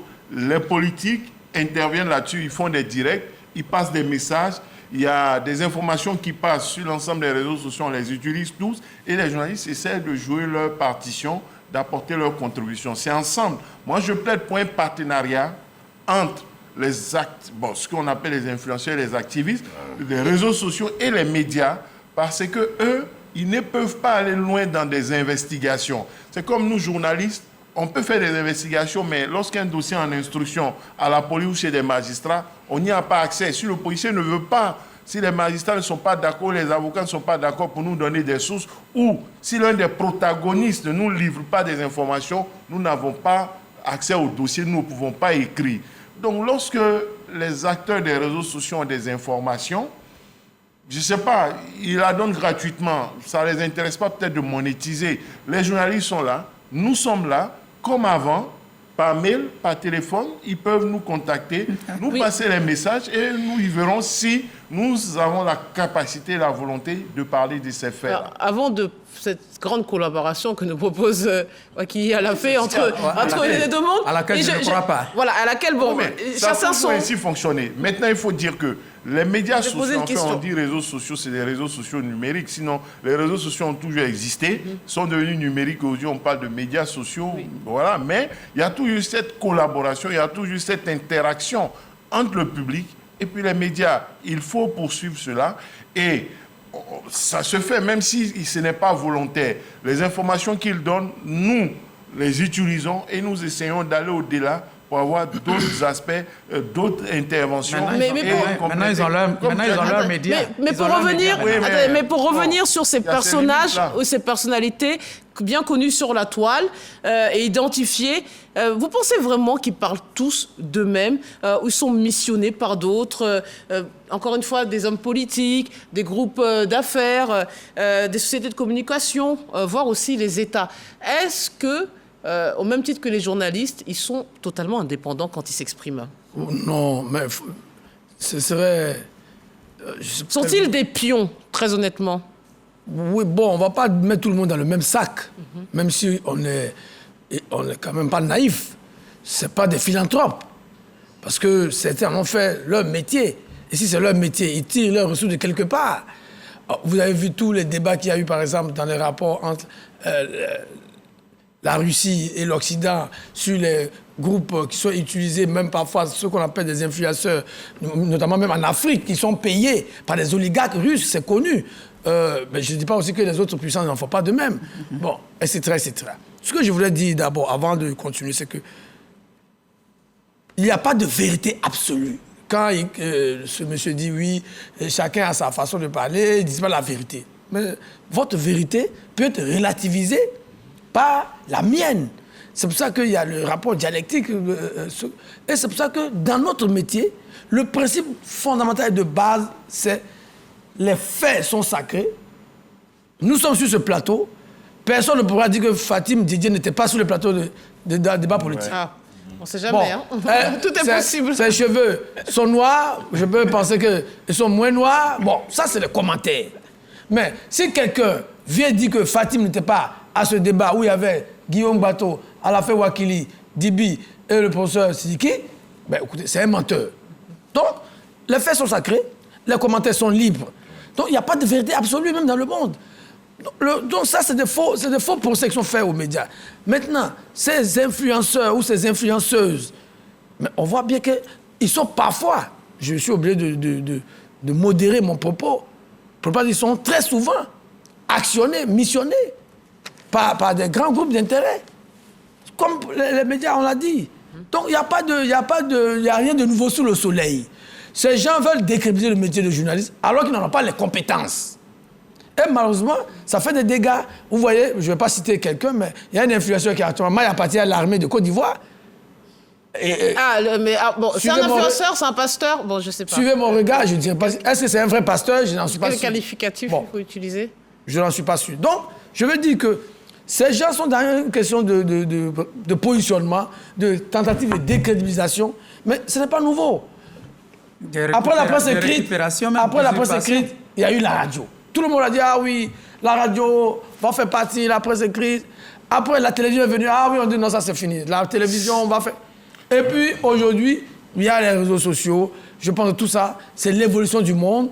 Ceux qui utilisent les réseaux sociaux à bon escient, il faut les féliciter. Ceux qui les prennent pour faire de la sorcellerie, il faut les dénoncer. Il y a un internaute qui a posé des questions. Oui. Mais je ne vais pas rentrer dans les détails. Je crois qu'il ne prenait pas le travail des journalistes. Il y a le fait et il y a l'angle qui est choisi pour traiter le fait. Ça, c'est très important. Voilà pourquoi il est intéressant de lire des articles différents sur un même fait. Nous prenons le dernier exemple en date, c'est la communication du président de la République face à la nation. C'est très intéressant quand on lit les différents journaux avec les différents positionnements idéologiques et les angles, sans oublier les lignes éditoriales. Mais pour moi, c'est une aubaine du point de vue de la pluralité de l'information et de la vision sur cet événement qui s'est passé. Donc, tous les internautes doivent s'attendre à ce qu'il ne faut pas dénaturer les faits. C'est là qu'il y a des informations. Maintenant, est-ce que la désinformation peut finir totalement? Non. La désinformation n'a pas commencé avec les réseaux sociaux numériques. Ça ne finira pas les réseaux sociaux numériques. Ça fait partie intégrante de l'existence même de toute société que de désinformer les uns et les autres. Voyez-vous, cette interaction à laquelle j'appelle là est possible parce qu'elle se passe déjà avec la télévision. Elle s'est passée avec la presse écrite au début, avant qu'il y ait beaucoup de télévision privée en Côte d'Ivoire. Nous avons interagi avec des acteurs sur les réseaux sociaux parce que quand vous avez fini de parler sur les réseaux sociaux numériques, il y a la vie, il y a le réel. Il y a beaucoup qui y sont, d'autres n'y sont pas. Ils ont besoin peut-être d'entrer dans un autre cercle de légitimation et de crédibilisation en dehors des réseaux sociaux. Bon, c'est-à-dire la presse reste encore un espace important de légitimation et de crédibilisation. Il ne faut pas l'oublier. La preuve, ils ont tendance à sortir des réseaux sociaux pour venir sur les plateaux télé. Même si la télé joue sur leur notoriété, ils viennent dans les radios, sur les plateaux télé. Ils ne doivent pas bouder et boycotter. En tant que quoi? Invité, justement, mais parler de légitimation. On doit venir en tant qu'invité ou en tant qu'animateur, présentateur, journaliste. Peu importe. Souvent, ils viennent dans des émissions à clash. Souvent, ils viennent dans des émissions à clash. Souvent, ils viennent comme invités. Quelques-uns se reconvertissent. Quelques-uns se recyclent en animateur, mais d'autres viennent dans des émissions, ils sont invités, ils parlent, ils font des interviews, ils repartent, mener leurs choses ailleurs. Donc, il y a une interaction avec les radios, avec les télévisions, et cette interaction est possible avec les sites internet et la presse classique et traditionnelle. Et on l'a fait par le passé, et je pense que nous pouvons continuer dans ce sens. Félix Boni voulait réagir, et je dois lancer un élément, s'il vous plaît, il nous reste un quart d'heure. Allez-y. Dans nos différents médias, il y a des espaces de libre opinion. Oui. Et c'est des espaces qui sont ouverts à tout le public. Si vous avez une position à donner, même sur les radios en Côte d'Ivoire, j'écoutais beaucoup la radio Côte d'Ivoire où il y avait des gens qui appelaient pour intervenir, des émissions qu'on appelait... C'est la radio libre, ça. La radio libre, à l'époque, on parlait du grognon qui pouvait s'exprimer le matin à 6h, de 6h jusqu'à 8h. Le grognon, il appelle, il dit ce qu'il a envie de dire. Moi, je pense qu'il y a de l'espace pour que les gens puissent s'exprimer. Et les réseaux sociaux ne prendront jamais la place des médias. On a parlé tantôt de crédibilisation, d'authentification. Dieu me permet que je parle aussi. Oh, mais tu as parlé longtemps. 10 minutes que j'attends la parole que je n'ai pas prise. Tu peux attendre 15 minutes, c'est pas grave. Monsieur Bateau, toi seul, et puis moi, je sors. Félix Boni, allez-y, continuez, et puis on va... Ça veut dire. Non, si c'est un dialogue entre parties, mais toi, tu parles, et puis nous, on se tait. Non, mais attends, si tu n'as pas envie de parler, moi, j'aurais pu parler rapidement. Tu ne m'interromps pas, tu m'empêches de parler. Je n'étais pas en train de courir, et tu nous... Alors, j'en profite pour lancer l'élément qui concerne le micro-trottoir. Les populations donnent leur avis sur la liberté d'expression en Côte d'Ivoire, et puis on revient tout de suite avec Félix Boni. Il faut qu'il y ait une sensibilisation au niveau du gouvernement. Parce que nos gouvernants, là, j'ai l'impression que ceux-là ne disent pas la vérité. Voilà, quand on découvre la vérité, maintenant, tout le monde est découragé. Voilà, il est mieux de dire la vérité aux Ivoiriens, c'est tout. C'est le point fort, ça. Je pense que l'État doit essayer de voir la vie de chacun de nous. Vu que nous sommes tous des personnes qui ont au moins une, je dirais, des personnes qui ont quelque chose à dire pour pouvoir apporter un plus à la nation. Donc si tu me prives de parler, c'est qu'il y a quelque chose que tu caches. Tu ne veux pas que je puisse dénoncer certains faits de la société. Donc je pense que l'État doit s'appuyer sur la vie de tout un chacun pour que le pays puisse avancer. Il faut que nous laissons les gens critiquer ce que nous faisons. Parce que c'est ce qui permet que réellement tu saches réellement ce que tu fais est bon ou pas. Nous voyons ce que l'État fait. Donc ça nous donne le courage quand même de dire si ce qu'ils font est bon ou même si ce qu'ils font n'est pas bon. Et on permet de les critiquer un peu pour qu'ils puissent s'améliorer dans ce qu'ils font. Bon, pour moi, je pense que l'Ivoirien n'est pas totalement libre. Parce que tout un chacun a peur de s'exprimer, a peur de dire ce qu'il doit dire. Voilà, pour parler, tu te dis non, que si tu parles demain, il ne faut pas, ils vont venir te soulever ou parler en prison. Donc on se méfie, il y a des choses même on veut revendiquer, on ne peut pas. Pourtant, nous sommes dans un pays de liberté et dans un pays de droit. En tout cas, permettez-nous, nous les jeunes, surtout nous les jeunes et la population ivoirienne, de pouvoir s'exprimer librement et sans crainte et sans peur. Moi, je pense qu'il faut laisser la jeunesse s'exprimer. Hein. Voilà, tout citoyen est libre de s'exprimer quand il y a une situation. Voilà, il faudrait que la personne ne fait pas de sa part de vérité. Il faudrait qu'on les laisse s'exprimer, dire ce qui vraiment qui ne l'arrange pas. Voilà, c'est ce que moi je pense. Et si ils ont voté des lois dans ce pays, puis dire que ouais, nous sommes dans un pays de démocratie et que toute personne qui se sent concernée, qui se sent menacée, qui se sent vraiment offensée à quelqu'un ou à l'autre d'une autre personne puisse s'exprimer, moi je pense qu'on doit laisser ces gens-là s'exprimer sans qu'il y ait des inconvénients. Alors, messieurs, beaucoup de choses ont été dites, comme vous l'avez vu. Et les gens, ce sont les reproches depuis le début de l'émission. On ne dit pas la vérité, on ne peut pas s'exprimer, on n'est pas libre. Quelle est votre réaction Ceux qui parlent, ils sont en train de parler à la télévision. C'est un micro-trottoir. Oui. Ça fait partie des rubriques des médias. Dans les médias de papier, on parle de baromètre, on parle de panel, on parle d'espace de libre expression. Ce sont des espaces qui leur sont dédiés. Et il y a également les émissions en direct sur des radios pour s'exprimer. Je ne pense pas qu'on embrigade les gens dans les médias. Les médias font ce qu'ils ont à faire. C'est l'une des raisons pour lesquelles je pense qu'aujourd'hui, les réseaux sociaux ne pourront pas prendre la place des médias pour la simple raison qu'il y a une auto-éducation. Les réseaux sociaux donnent pratiquement entre griffes de n'importe quoi que finalement les gens se réfèrent aux médias pour authentifier. Alors Dieu seul sait combien de fois nos téléphones sont pour savoir on vient d'apprendre telle chose, qu'est-ce que vous en pensez? Alors moi qui suis par exemple dans un média numérique qui donne des informations chaudes, très souvent, quand les gens ont des informations sur les réseaux sociaux, ils accourent sur les médias numériques qui publient des informations à temps et à contre-temps comme les réseaux sociaux pour aller voir est-ce que telle information est vraie. Et je pense que, vu ce recours que les gens ont pour authentifier, crédibiliser les informations, je pense que les médias ne sont pas menacés. C'est vrai, il y a une menace, il y a une réduction. Mais au fur et à mesure, les réseaux sociaux vont être comme un passage pour pouvoir donner du crédit aux médias. Et je suis sûr que les années à venir, les gens vont commencer à réduire la proportion sur les réseaux sociaux et se rabattre sur les journalistes pour avoir l'information vraie. Je veux qu'on réagisse, qui le souhaite, je veux qu'on réagisse sur ces propos qui disent, oui, on ne peut pas tout dire, peut-être qu'ils parlent de nous, les journalistes, qu'on va craindre, qu'on va nous arrêter, on va avoir des problèmes, des difficultés. Je veux qu'on parle honnêtement.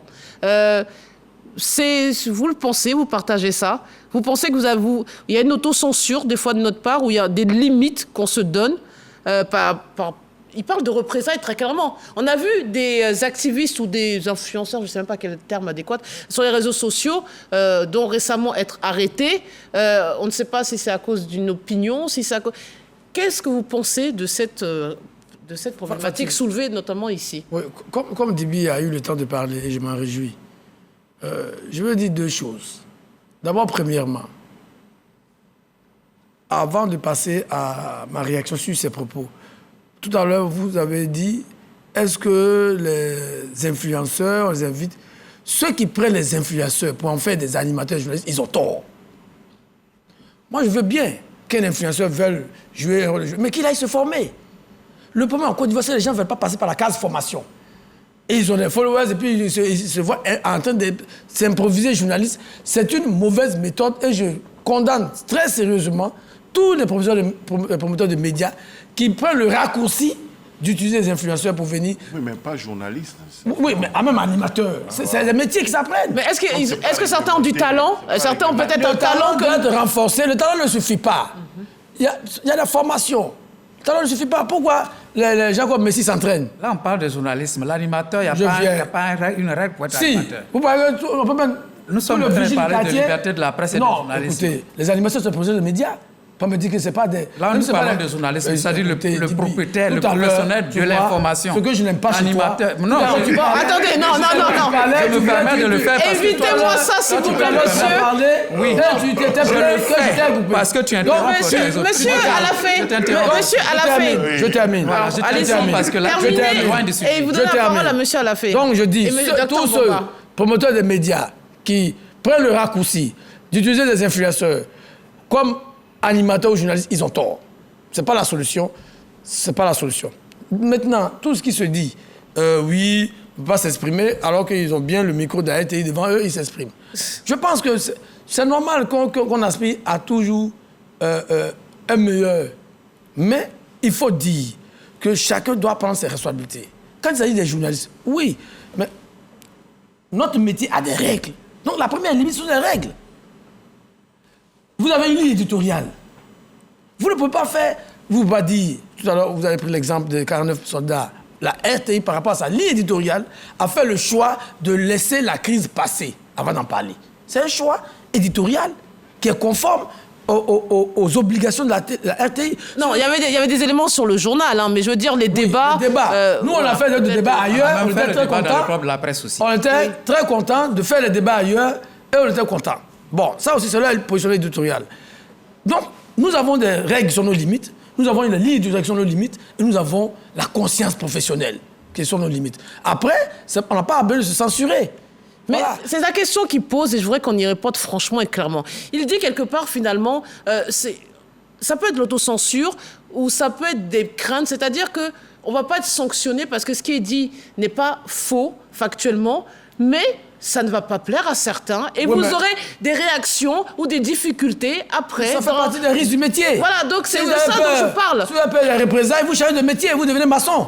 Bon, qui elle a fait. Avant qu'on devienne tous maçons, comme Guillaume Bateau le souhaite. Des exemples précis. Exact. Il y a une forte attente dans la presse. C'est une excellente chose.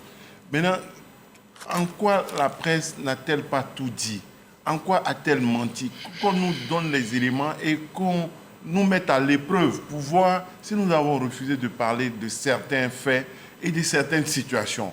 Moi, manifestement, je si n'ai pas ça. Vous attendez ça de ceux qu'on a interrogés, vous allez attendre jusqu'à Matousalem, vous n'avez pas de réponse. Il peut avoir la manière mais ça ne même pas de quoi il parle. Mais on dit tout, pratiquement. Mais la différence se trouve dans la manière de le dire. Moi, ce que je retiens, c'est que les lecteurs ou le public, ils ont, là aussi, il y a une question de responsabilité du journaliste.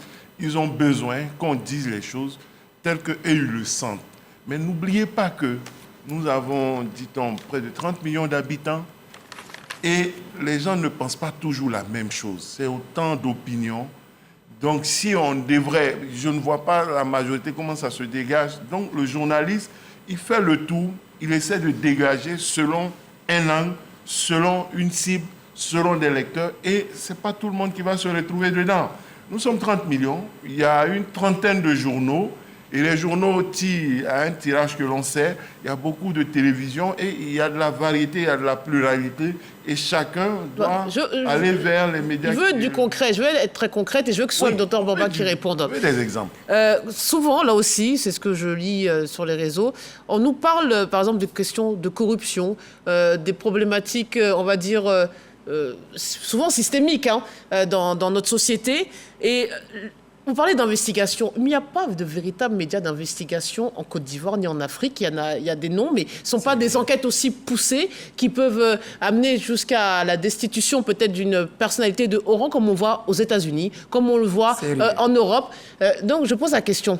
Les gens nous disent, quand le chef de l'État a décidé de prendre à bord le corps la question de la corruption, effectivement, les médias ont relayé tout ce qui a été fait, les audits et autres, mais ça ne vient pas de nous, c'est-à-dire c'est pas nous qui allons débusquer régulièrement telle pratique illicite, incorrecte, tel comportement. Moi, c'est les remarques qui circulent sur les réseaux. Donc, est-ce que Dr Bamba peut répondre, s'il vous plaît, et après vous allez... Allez-y. Je voudrais dire que il y a toujours dans n'importe quelle situation humaine des mythes. Le mythe du Watergate restait le mythe du Watergate. Quand on finit avec le Watergate, donnez-moi autant d'exemples qu'il y a dans le monde où une affaire débusquée par les journalistes a amené la démission d'un homme politique. C'est vrai qu'aujourd'hui, en Angleterre, pour des problèmes de mœurs, les gens démissionnent. Vous pensez qu'en Côte d'Ivoire, pour des problèmes de mœurs, un ministre de la République va démissionner? Je dis non. Maintenant, mais en Afrique, Zogo a été assassiné en dénonçant de la corruption. Oui, c'est pas la Côte d'Ivoire, c'est le Cameroun. Mais c'est quand même... Il y a un gap. Il y a des réalités dans nos pays qui sont, en fait, si vous voulez, débusquées par les journalistes. Ils en parlent dans les journaux. Et ça, c'est ce qu'ils peuvent faire. Voilà, ce sont des objecteurs de conscience, mais ils ne sont pas ceux qui vont passer à l'action. Leur action, c'est de dénoncer. C'est ça leur rôle dans la société. Ils ne sont pas les décideurs. Voilà pourquoi ce sont les décideurs qui doivent dire exactement ce qui doit se passer. Quand on fait des audits dans un pays, et forcément, c'est actionné par l'exécutif. Et derrière, on doit avoir comment on appelle ça? Et je ne dis pas des solutions, mais on doit avoir les résultats de tout ce qui a été fait. Maintenant, quant à la corruption, à tous ces grands mots qu'on emploie par rapport aux journalistes, ils ne sont pas les seuls corrompus. Non, je parlais de la corruption des politiciens, pas des journalistes. La corruption des politiciens, le monde politique... Oui, de la société même. Oui, le monde politique a de façon consubstantielle à la corruption. Ça, c'est indéniable. Partout dans le monde. Le régime qui est là actuellement, peut-être on ne peut pas le dénoncer, mais quand ils ne seront plus là, mais on dira des choses. C'est comme Staline, quand il était là, on ne parlait pas de tout ce qu'il faisait en URSS, mais quand il est parti, il y a des choses qui sont sorties. Ça, ce sont des choses consubstantielles à la gestion même de l'État et beaucoup de choses seront dites. Moi, je pense que, j'en reviens passer à l'élément parce qu'il fallait commenter l'élément. Je crois qu'il y a une impression de certains citoyens qui pensent qu'ils ne peuvent pas tout dire. Mais le paradoxe qu'en même temps qu'ils étaient là, ils étaient en train de dire, comme l'a dit Guillaume Bateau, c'est une impression. Je crois que la pluralité d'informations est une réalité en Côte d'Ivoire. Si vous n'avez pas envie d'acheter un journal X, vous achetez un journal Y, vous trouverez les informations que vous voulez. Voilà pourquoi il y a comme ça des lectorats captifs par rapport aux différentes publications, aux différents supports. Je saisis votre conclusion pour dire ceci, qu'il y a une diversité éditoriale en Côte d'Ivoire. Ce que le Patriote ne dit pas, notre Voix, l'Inter, le Temps, ils le disent. Ce que la RTI, le matin ne le dit pas, d'autres le disent. Donc ça veut dire que des gens ne peuvent pas dire qu'on ne dit pas tout, on dit tout. Choisissez votre support où vous voulez lire ce que vous avez envie de lire et vous allez découvrir. Alors les enquêtes, lorsqu'on parlait de... c'est un journal ivoirien qui a bel et bien révélé ces histoires de véhicules non dédouanés qui, à un moment, avaient secoué la sphère, j'allais dire, économique. L'éléphant déchaîné. L'éléphant déchaîné. Il y a d'autres enquêtes qui ont quand même révélé des choses. C'est à travers les médias ivoiriens que l'affaire d'un ministre qui serait parti avec une dame qui se plaignait, elle ne les a pas révélées sur les réseaux sociaux. C'est à travers les médias ivoiriens. Alors pourquoi diront-on que les médias ne le disent pas? Nous disons, quand on a les informations, nous publions. Et il y a toute la diversité éditoriale ici. Il y a des journaux indépendants. Comme moi, je dirigeais des journaux, j'ai été à la tête d'un journal, par exemple, indépendant. Oui, il y a des journaux. Ici. Ah oui, tu peux. Bon, ça, c'est ton opinion. Non. Désolé. Attends, il finit. Tu auras droit à la parole. Il reste une minute. Tu auras droit à la parole. Il y a des journaux ici qui ne sont pas adossés forcément à des idéologies, qui essaient d'avoir une position intermédiaire par rapport au débat politique et qui peuvent aller dans tous les sens. Moi, j'ai dirigé un journal où je pouvais critiquer qui je veux, quiconque, que ce soit de la gauche, de la droite, et je l'ai toujours fait. Mon lobby ne m'a jamais donné mon financier ne m'a jamais donné d'instruction. Il m'a dit, fais ton métier. Et j'ai toujours fait mon métier sans tenir compte. Les derniers mots de Guillaume Bateau et de... Attendez, on commence par Wakili Yaffé. Vous êtes patron de presse. Et c'est vrai que vous n'avez pas de coloration verte ou bleue. Donc on se dit que vous êtes indépendant. Et qu'est-ce que ça suppose? Vous n'avez aucune aide financière même à la création ce média. Est-ce que c'est quoi être indépendant? C'est l'idéologie ou c'est financier? C'est quoi? Parce qu'il nous dit qu'il n'y a aucun média indépendant dans ce pays. C'est ce que l'a dit Guillaume Bateau. Je me tiens. Guillaume Bateau dit ça. Je me tiens. Du point de vue idéologique et professionnel, il y a une indépendance qui est là, qui permet d'avoir une liberté que d'autres ne peuvent pas se permettre. Absolument. Et cette liberté-là, elle existe, elle est bel et bien réelle, effective dans la responsabilité. Et des exemples existent indépendamment, malgré tout ce qui peut être dit. Et on pourrait avoir l'occasion de faire ce débat-là. Nous sommes bel et bien indépendants. Et c'est souvent difficile à accepter, mais c'est une réalité. Et je le dis haut et fort, les gens ne le comprennent pas, mais on aura l'occasion de le dire. En tout cas, ton média n'est pas indépendant. Des pressions existent, des tentations existent, des contraintes existent. Nous faisons avec, mais de façon générale, je peux en toute liberté demain apprécier une activité du PPACI dont je n'insulte pas les dirigeants. Je peux mettre à la une un leader du PPACI tranquillement. Je peux le faire avec Afinguessan, je peux le faire le RHDP, je peux le faire le PDCI RDA. Vraiment, j'ai cette liberté-là de mettre à la une de mon journal et à l'intérieur les comptes rendus des activités sans avoir à rendre des comptes. Maintenant, comme il dit, le citoyen, le journaliste, il reste citoyen. Il peut avoir des affinités particulières, il peut avoir des amitiés, ça existe, mais le journaliste doit être totalement professionnel et nous devons pouvoir faire cette démarcation que tout le monde a indiqué tout à l'heure. Pour terminer sur le cas des enquêtes sur la corruption ou autre, je dirais on a un confrère au Ghana qui a fait des enquêtes masquées. Je ne sais pas s'il faut faire des enquêtes masquées ici, mais vous verrez même que des grands journaux en Occident, en Europe, se mettent ensemble pour faire des grandes enquêtes, pour faire des investigations et révéler les choses de corruption, mais quelquefois ça fait flop. Donc pour dénoncer certains faits, il faut prendre le temps, il faut donner les preuves.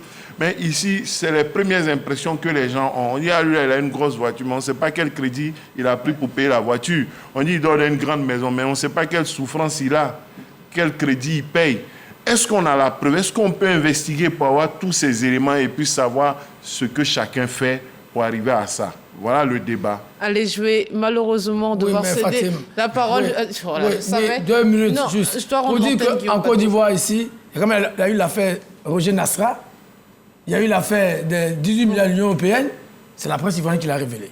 Merci Guillaume Bateau, bonne soirée à tous. Merci de nous avoir suivis. Oui, merci beaucoup d'avoir fait preuve de responsabilité comme bon journaliste. Allez, bonne soirée à vous. À la réalisation, Awa Sawadogo.